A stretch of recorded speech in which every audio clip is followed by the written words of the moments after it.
নমস্কার। আমার এই চ্যানেলটির প্রথম গল্প আজ আমি আপনাদের শোনাতে চলেছি। প্রথম গল্পেই কিছু অনুভূতি জুড়ে থাকে, কিছু ভয় জুড়ে থাকে যে আপনারা শুনবেন কি শুনবেন না। তবে সেই সমস্ত কিছু একধারে রেখে আমি মূলত আজকে আপনাদের বিশ্বকবি রবীন্দ্রনাথ ঠাকুরের কাবুলিওয়ালা গল্পটি শোনাতে চলে এলাম। আশা করি আপনাদের গল্পটি ভালো লাগবে। শুনছেন বিশ্বকবি রবীন্দ্রনাথ ঠাকুরের লেখা কাবুলিওয়ালা। আমার 5 বছর বয়সের ছোট মেয়ে মিনি একদণ্ড কথা না কহিয়া থাকিতে পারে না।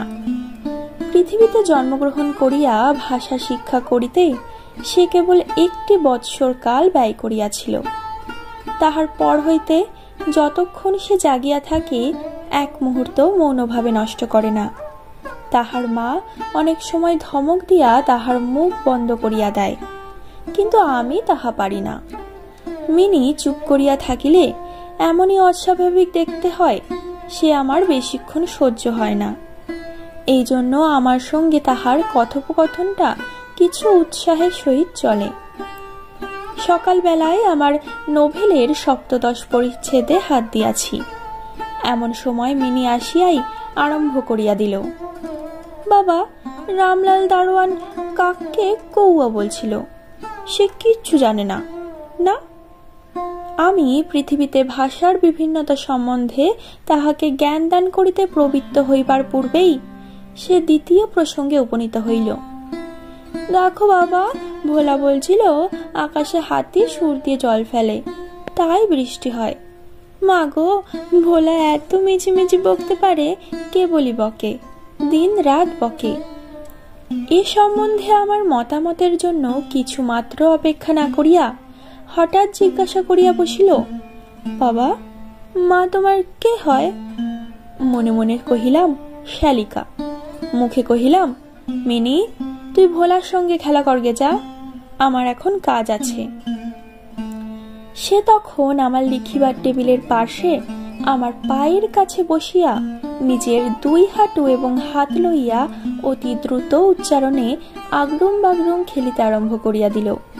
আমার 7 পরিচ্ছেদে প্রতাপ সিংহ তখন কাঞ্চন লইয়া অন্ধকার রাত্রে কারাগারের উচ্চ বাতায়ন হইতে নিম্নবর্তী নদীর জলে ঝাঁপ দিয়া পড়িতেছেন। আমার ঘর পথের ধারে। হঠাৎ মিনি আগরুম বাগরুম খেলা রাখিয়া জানালার ধারে ছুটিয়া গেল এবং চিৎকার করিয়া ডাকিতে লাগিল, কাবুলিওয়ালা, ও কাবুলিওয়ালা। ময়লা ঢিলা কাপড় পরা, পাগড়ি মাথায়, ঝুলি ঘাড়ে, হাতে গোটা 2-4 আঙুরের বাক্স। এক লম্বা কাবুলিওয়ালা মৃদু মন্দ গমনে পথ দিয়া যাইতেছিল। তাহাকে দেখিয়া আমার কন্যারত্নের কিরূপ ভাবোদয় হইল বলা শক্ত। তাহাকে ঊর্ধ্বশ্বাসে ডাকাডাকি আরম্ভ করিয়া দিল। আমি ভাবিলাম এখনই ঝুলিঘাড়ে একটা আপদ আসিয়া উপস্থিত হইবে, আমার 7 পরিচ্ছেদ আর শেষ হইবে না। কিন্তু মিনির চিৎকারে যেমনি কাবুলিওয়ালা হাসিয়া মুখ ফিরাইল এবং আমাদের বাড়ির দিকে আসিতে লাগিল, অমনি সে ঊর্ধ্বশ্বাসে অন্তঃপুরে দৌড় দিল। তাহার আর চিহ্ন দেখিতে পাওয়া গেল না। তাহার মনের মধ্যে একটা অন্ধবিশ্বাসের মতো ছিল যে ওই ঝুলিটার ভিতর সন্ধান করিলে তাহার মতো 2-4টে জীবিত মানুষ সন্তান পাওয়া যাইতে পারে। এদিকে কাবুলিওয়ালা আসিয়া সহাস্যে আমাকে সেলাম করিয়া দাঁড়াইল।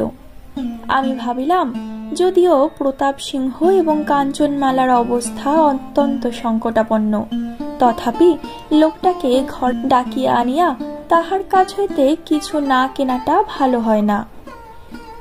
কিছু কেনা গেল। তাহার পর 5টা কথা আসিয়া পড়িল।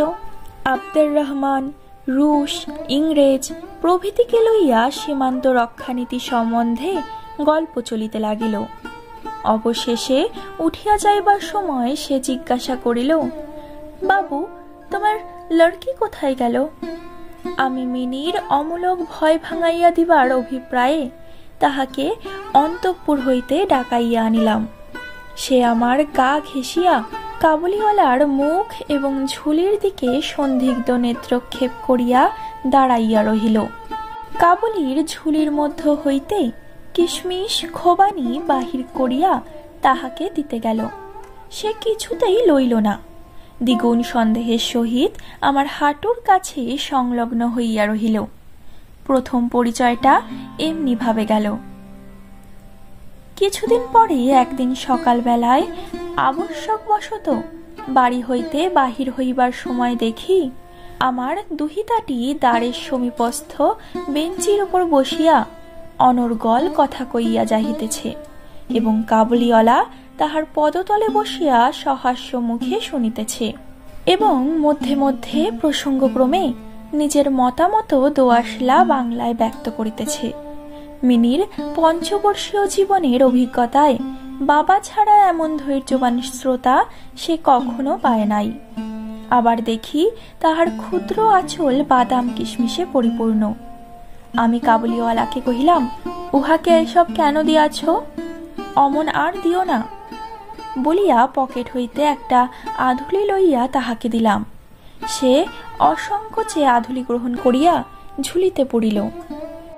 বাড়িতে ফিরিয়া আসিয়া দেখি সেই আধুলিটি লইয়া 16 আনা গোলযোগ বাঁধিয়া গেছে। মিনির মা একটা শ্বেত চকচকে গোলাকার পদার্থ লইয়া ভৎসনার স্বরে মিনিকে জিজ্ঞাসা করিতেছেন, তুই এ আধুলি কোথায় পেলি? মিনি বলিতেছে, কাবুলিওয়ালা দিয়াছে। তাহার মা বলিতেছেন, কাবুলিওয়ালার কাছ থেকে আধুলি তুই কেন নিতে গেলি?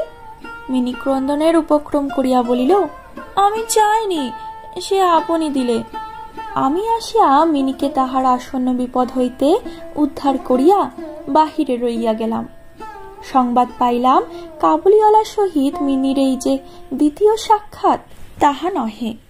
ইতিমধ্যে সে প্রায় প্রত্যহ আসিয়া পেস্তা বাদাম ঘুষ দিয়া মিনির ক্ষুদ্র লুব্ধ হৃদয়টুকু অনেকটা অধিকার করিয়া লইয়াছে। দেখিলাম এই দুটি বন্ধুর মধ্যে কুতিকটক বাধা কথা এবং ঠাট্টা প্রচলিত আছে। যথা রহমতকে দেখিবা মাত্র আমার কন্যা হাসিতে হাসিতে জিজ্ঞাসা করিত, কাবুলিওয়ালা, ও কাবুলিওয়ালা, তোমারও ঝুলির ভিতর কি? রহমত একটা অনাবশ্যক চন্দ্রবিন্দু যোগ করিয়া হাসিতে হাসিতে উত্তর করিত, হাপি। অর্থাৎ তাহার ঝুলির ভিতরে যে একটা হস্তি আছে, এইটাই তাহার পরিহাসের সূক্ষ্ম মর্ম। খুব যে বেশি সূক্ষ্ম তাহা বলা যায় না, তথাপি এই পরিহাসে উভয়েই বেশ একটু কৌতুক অনুভব করিত এবং শরৎকালের প্রভাতে একটি বয়স্ক এবং একটি অপ্রাপ্ত বয়স্ক শিশুর সরল হাসি দেখিয়া আমারও বেশ লাগিত। উহাদের মধ্যে আরো একটা কথা প্রচলিত ছিল। রহমত মিনিকে বলিত, খোকি, তুমি শ্বশুর বাড়ি কখনো যাবে না? বাঙালির ঘরের মেয়ে আজন্মকাল শ্বশুর বাড়ি শব্দটার সহিত পরিচিত, কিন্তু আমরা কিছু একেলে ধরনের লোক হওয়াতে শিশু মেয়েকে শ্বশুর বাড়ি সম্বন্ধে সজ্ঞান করিয়া তোলা হয় নাই। এজন্য রহমতের অনুরোধটা সে পরিষ্কার বুঝিতে পারিত না, অথচ কথাটার একটা কোনো জবাব না দিয়া চুপ করিয়া থাকা নিতান্ত তাহার স্বভাব বিরুদ্ধ। সে উল্টিয়া জিজ্ঞাসা করিত, তুমি শ্বশুর বাড়ি যাবে? রহমত কাল্পনিক শ্বশুরের প্রতি প্রকাণ্ড মোটা মুষ্টি আস্ফালন করিয়া বলিত, আমি শ্বশুরকে মারবে। শুনিয়া মিনি শ্বশুর নামক কোনো এক অপরিচিত জীবের দুরাবস্থা কল্পনা করিয়া অত্যন্তই হাসিত। এখন শুক্র শরৎকাল। প্রাচীনকালে এই সময়েই রাজারা দিগ্বিজয়ে বাহির হইতেন। আমি কলিকাতা ছাড়িয়া কখনো কোথাও যায় নাই, কিন্তু সেই জন্যই আমার মনটা পৃথিবীময় ঘুরিয়া বেড়ায়। আমি যেন আমার ঘরের কোণে চিত্রপ্রবাসী। বাহিরের পৃথিবীর জন্য আমার সর্বদা মন কেমন করে। একটা বিদেশের নাম শুনলেই অমনি আমার চিত্ত ছুটিয়া যায়, তেমনি বিদেশি লোক দেখিলেই অমনি নদী পর্বত অরণ্যের মধ্যে একটা কুটিরের দৃশ্য মনে উদয় হয় এবং একটা উল্লাসপূর্ণ স্বাধীন জীবনযাত্রার কথা কল্পনায় জাগিয়া ওঠে। এদিকে আবার আমি এমনি উদ্ভিজ্জ প্রকৃতি যে আমার কোনটুকু ছাড়িয়া একবার বাহির হইতে গেলে মাথায় বজ্রাঘাত হয়। এই জন্য সকালবেলায় আমার ছোট ঘরে টেবিলের সামনে বসিয়া এই কাবুলির সঙ্গে গল্প করিয়া আমার অনেকটা ভ্রমণের কাজ হইত। দুই ধারে বন্ধুর দুর্গম দগ্ধ রক্তবর্ণ গিরিশ্রেণী, মধ্যে সংকীর্ণ মরুপথ, বোঝাই করা উটের শ্রেণী চলিয়াছে। পাগড়ি পরা বণিক ও পথিকেরা কেহ বা উটের পরে, কেহ বা পদব্রজে, কাহারো হাতে বর্ষা, কাহারো হাতে সেকেলে চকমকি ঠোকা বন্দুক। কাবুলি মেঘমন্দ্রস্বরে ভাঙা বাংলায় স্বদেশের গল্প করিত, আর এই ছবি আমার চোখের সম্মুখ দিয়া চলিয়া যাইত। মিনির মা অত্যন্ত শঙ্কিত স্বভাবের লোক। রাস্তায় একটা শব্দ শুনিলেই তাহার মনে হয় পৃথিবীর সমস্ত মাতাল আমাদের বাড়িটাই বিশেষ লক্ষ্য করিয়া ছুটিয়া আসিতেছে। এই পৃথিবীটা যে সর্বত্রই চোর, ডাকাত, মাতাল, সাপ, বাঘ, ম্যালেরিয়া, শুয়োপোকা, আরশোলা এবং গোড়ার দ্বারা পরিপূর্ণ। এতদিন পৃথিবীতে বাস করিয়াও সে বিভীষিকা তাহার মন হইতে দূর হয় নাই। রহমত কাবুলিওয়ালা সম্বন্ধে তিনি সম্পূর্ণ নিঃসংশয় ছিলেন না। তাহার প্রতি বিশেষ দৃষ্টি রাখিবার জন্য তিনি আমাকে বারবার অনুরোধ করিয়াছিলেন। আমি তাহার সন্দেহ হাসিয়া উড়াইয়া দিবার চেষ্টা করিলে তিনি পর্যায়ক্রমে আমাকে গুটি কতক প্রশ্ন করিলেন। কখনো কি কাহারও ছেলে চুরি যায় না? কাবুল দেশে কি দাস ব্যবস্থা প্রচলিত নাই? একজন প্রকাণ্ড কাবুলের পক্ষে কি একটি ছোট ছেলে চুরি করিয়া লইয়া যাওয়া একেবারেই কি অসম্ভব? আমাকে মানিতে হইল ব্যাপারটা যে অসম্ভব তাহা নহে, কিন্তু অবিশ্বাস্য। বিশ্বাস করিবার শক্তি সকলের সমান নহে। এই জন্য আমার স্ত্রীর মনে ভয় রহিয়া গেল। কিন্তু তাই বলিয়া বিনা দোষে রহমতকে আমাদের বাড়িতে আসিতে নিষেধ করিতে পারিলাম না। প্রতি বৎসর মাঘ মাসে মাঝামাঝি রহমত দেশে চলিয়া যায়। এমন সময়টা সমস্ত পাওনার টাকা আদায় করিবার জন্য সে বড় ব্যস্ত থাকে। বাড়ি বাড়ি ফিরিতে হয়, কিন্তু তবুও একবার মিনিকে দর্শন দিয়া যায়। দেখিলে বাস্তবিক মনে হয় উভয়ের মধ্যে যেন একটা ষড়যন্ত্র চলিতেছে। সকালে যেদিন আসিতে পারে না, সেদিন দেখি সন্ধ্যার সময় আসিয়াছে। অন্ধকারে ঘরের কোণে সেই ঢিলে ঢালা জামা পায়জামা পরা, সেই ঝোলাঝুলিওয়ালা লম্বা লোকটাকে দেখলে বাস্তবিক হঠাৎ মনের ভিতরে একটা আশঙ্কা উপস্থিত হয়। কিন্তু যখন দেখি মিনি কাবুলিওয়ালা, ও কাবুলিওয়ালা করিয়া হাসিতে হাসিতে ছুটিয়া আসে এবং দুই অসমবয়সী বন্ধুর মধ্যে পুরাতন সরল পরিহাস চলিতে থাকে, তখন সমস্ত হৃদয় প্রসন্ন হইয়া ওঠে। একদিন সকালে আমার ছোট ঘরে বসিয়া ফ্রন্ট সিট সংশোধন করিতেছি। বিদায় লইবার পূর্বে আজ 2 দিন হইতে শীতটা খুব কনকনে হইয়া উঠিয়াছে। চারিদিকে একেবারে হিহিকার পড়িয়া গেছে। জানালা ভেদ করিয়া সকালের রৌদ্রটি টেবিলের নিচে আমার পায়ের উপর আসিয়া পড়িয়াছে। সেই উত্তাপটুকু বেশ মধুর বোধ হইতেছে। বেলা বোধ করি 8টা হইবে। মাথায় গল জড়ানো উষাচরগণ প্রাতভ্রমণ সমাধা করিয়া প্রায় সকলে ঘরে ফিরিয়া আসিয়াছে। এমন সময় রাস্তায় ভারী একটা গোলযোগ শোনা গেল। চাহিয়া দেখি আমাদের রহমতকে 2 পাহারাওয়ালা বাঁধিয়া লইয়া আসিতেছে। তাহার পশ্চাতে কৌতূহলী ছেলের দল চলিয়াছে। রহমতের গাত্রবস্ত্রে রক্তচিহ্ন এবং একজন পাহারাওয়ালার হাতে রক্তাক্ত ছোড়া। আমি দাঁড়ির বাহিরে গিয়া পাহারাওয়ালাকে দাঁড় করাইলাম। জিজ্ঞাসা করিলাম ব্যাপারটা কি। গৃহদংশ তাহার কাছে, গৃহদংশ রহমতের কাছে শুনি জানিলাম যে আমাদের প্রতিবেশী একজন লোক রামপুরি চাদরের জন্য রহমতের কাছে কিঞ্চিত ধারিত।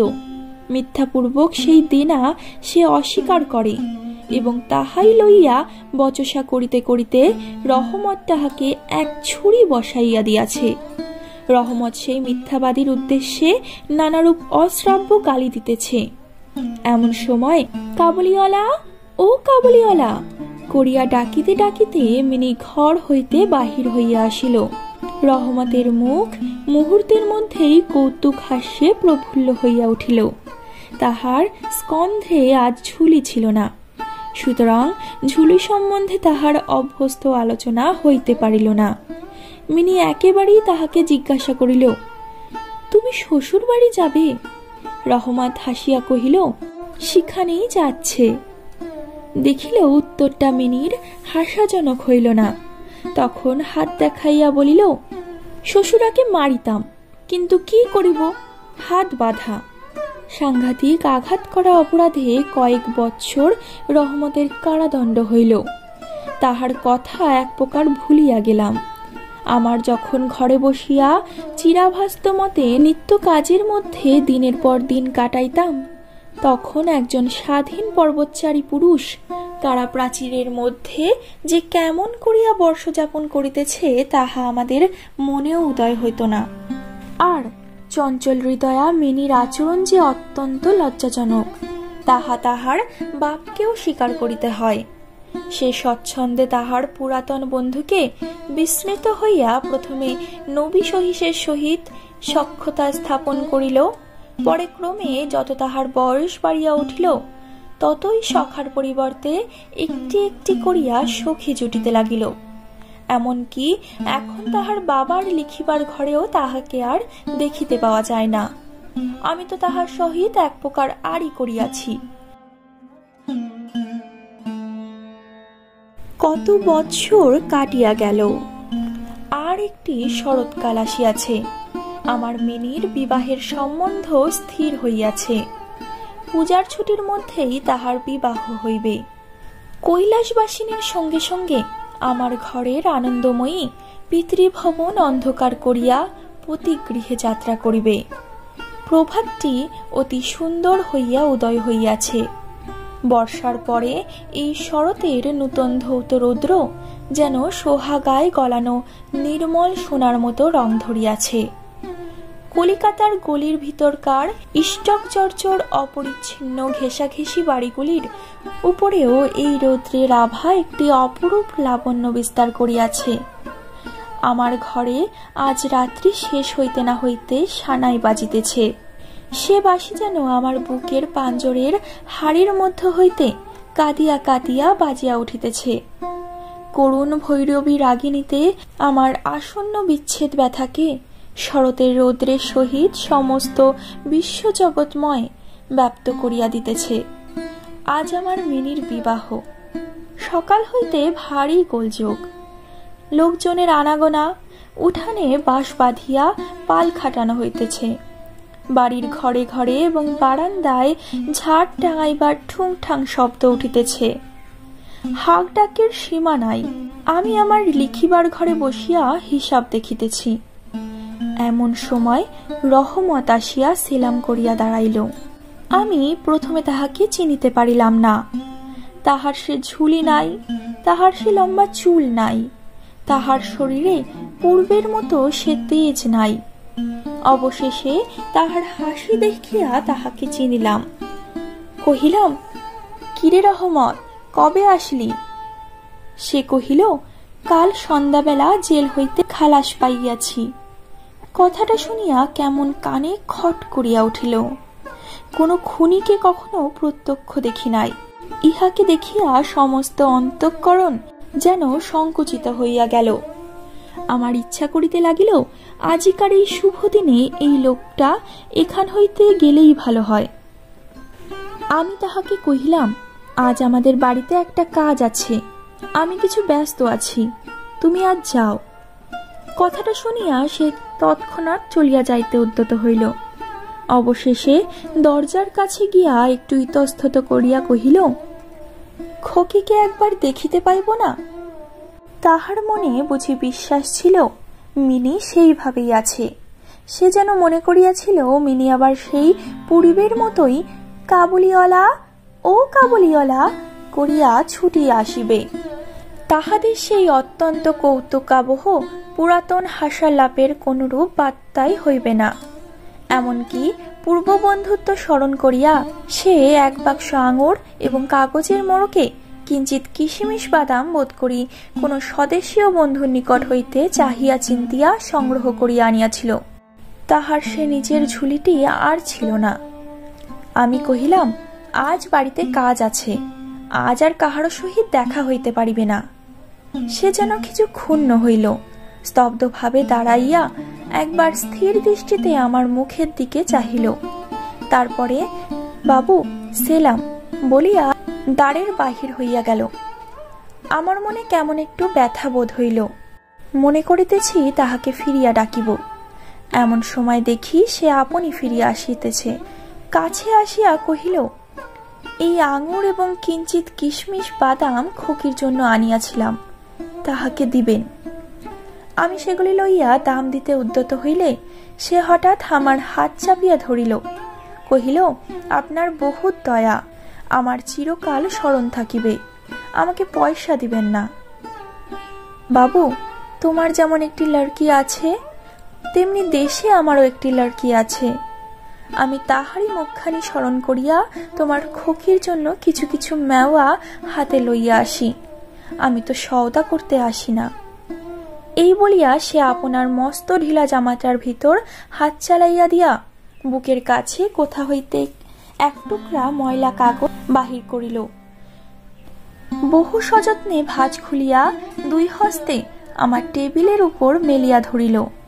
দেখিলাম কাগজের উপর একটি ছোট হাতের ছাপ, ফটোগ্রাফ নহে, তেলের ছবি নহে।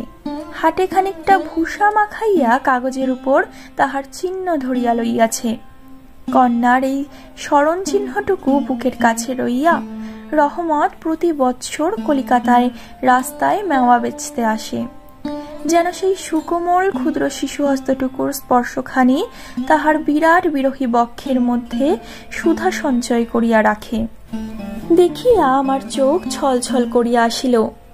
তখন সে যে একজন কাবুলি মেওয়াওয়ালা আর আমি যে একজন বাঙালি সম্ভ্রান্ত বংশীয় তাহা ভুলিয়া গেলাম। তখন বুঝিতে পারিলাম সেও যে, আমিও তাই, সেও পিতা, আমিও পিতা।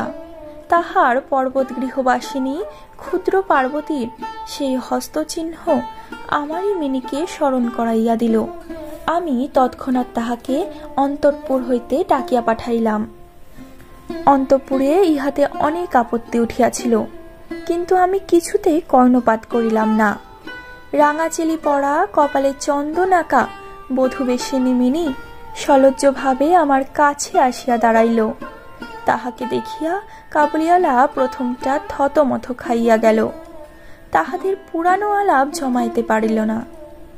অবশেষে হাসিয়া কহিল, খোকি, তুমি শ্বশুর বাড়ি যাবি? মিনি এখন শ্বশুর বাড়ির অর্থ বোঝে। এখন আর সে পূর্বের মতো উত্তর দিতে পারিল না। রহমতের প্রশ্ন শুনিয়া লজ্জায় আরক্ত হইয়া মুখ ফিরাইয়া দাঁড়াইল। কাবুলিওয়ালার সহিত মিনির যেদিন প্রথম সাক্ষাৎ হইয়াছিল, আমার সেই দিনের কথা মনে পড়িল। মনটা কেমন ব্যথিত হইয়া উঠিল।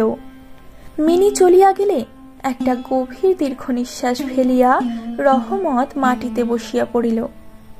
সে হঠাৎ স্পষ্ট বুঝিতে পারিল তাহার মেয়েটি ইতিমধ্যে এইরূপ বড় হইয়াছে, তাহার সঙ্গেও আবার নূতন আলাপ করিতে হইবে। তাহাকে ঠিক পূর্বের মতো তেমনটি আর পাইবে না। এই 8 বছরে তাহার কি হইয়াছে তাই বা কে জানে। সকালবেলায় শরতের স্নিগ্ধ রৌদ্র কিরণের মধ্যে সানাই বাজিতে লাগিল।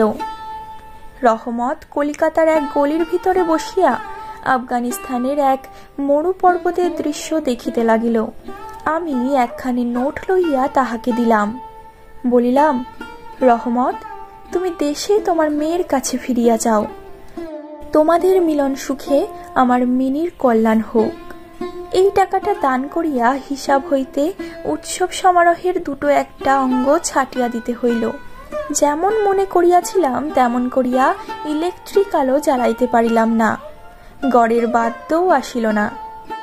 অন্তঃপুরে মেয়েরা অত্যন্ত অসন্তোষ প্রকাশ করিতে লাগিল, কিন্তু মঙ্গল আলোকে আমার শুভ উৎসব উজ্জ্বল হইয়া উঠিল।